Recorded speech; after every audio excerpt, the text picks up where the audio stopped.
Nagbabalik tayo mga kanoo. Kahapon nga lamang ay pumunta kami sa lugar kung saan hihingi kami ng saging na saba.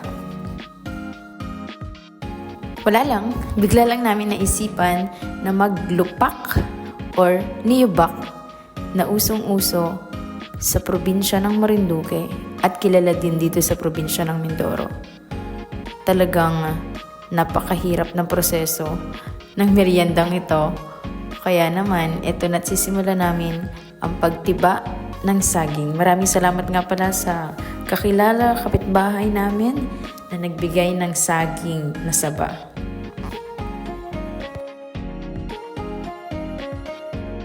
At syempre yan, big shout out sa ating kanoon na nagtiba ng saging kay Sir Carlo at sa ating mga kasama kay Sofia, kay Dashi, yan, kay Ate Mais para sa ating pagtitiba ng saging.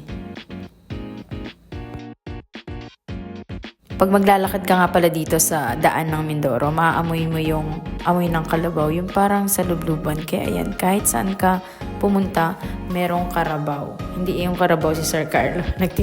Nagpipili na siya ng saging ngayon. Ayan, kaya para matuyo na siya, para kinabukasan ay hindi na masyadong madagda kapag siya ay nilabon. Yan, tawag dito sa probinsya ay nilabon kapag nilaga. Lalagain na nga namin dyan yung saging na saba. Ayan, nakadalawang salang kami actually kasi marami yung saging na nahingi namin. At para marami din ang magagawa naming nilupak. Mas maraming magawa, mas maraming makakakain.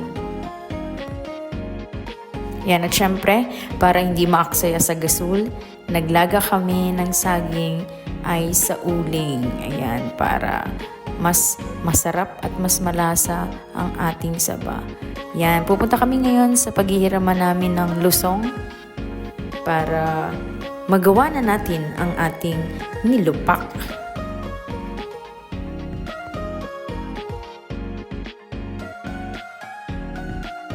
Ayan, kitang-kita nyo naman ang paghihirap ng ating mga kasama dito para maisakatuparan ang ating inaasam na nilupak o niyubak. Ayan, malapit nang maluto ang ating nilagang saba, hilaw na saging. Ayan, excited na ang lahat para makagawa tayo ng masarap at malinamnam na niyubak na saging. Ayan, habang naglalaga ay yan, linis-linis muna tayo. At syempre, busy pa rin si Sir sa paglupas ng bingi, ha? Ayan, bingi na niyog na isasama natin sa ating nilupak mamaya. Grabing hirap yan para maalis yung bunot niyan. Ayan. Effort na effort talaga si Sir. Tinan nyo, nakaluhod na siya. Shout out kay Sir. Thank you sa iyong invite sa amin dito sa inyong probinsya ng Mindoro. Ayan. Ginagamit nga pala namin ang balat ng saging para malinisan yung ating gagamitin na pang-yubakan.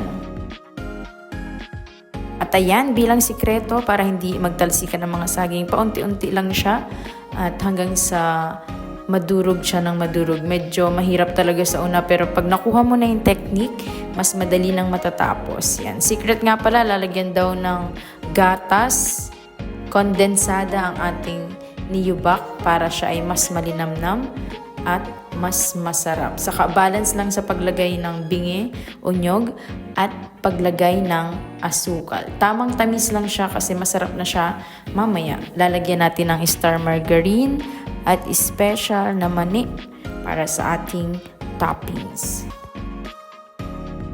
Yan, dahil mangalay ang pagyubak, meron tayong mga kahalili dyan para mas madaling matapos. Ayan, nakatapos na tayo ng unang salang at ilalagay na natin sa bilaong may dahon ng saging. Pagkatapos mailipat, yan, atin siyang papantayin gamit ang plastic na nilagyan natin ng kaunting star margarine.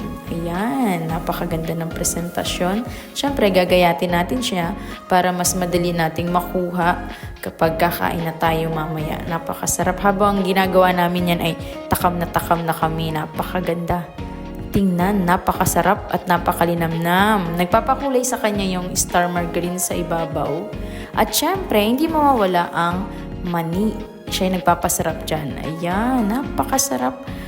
Libre lang yan, pero kung ilalako, hindi ko na alam kung magkano to. Baka 5 piso ang isang gayat. Yan, napakasarap. Dadali namin sa ilog mamaya at magtatampisaw doon.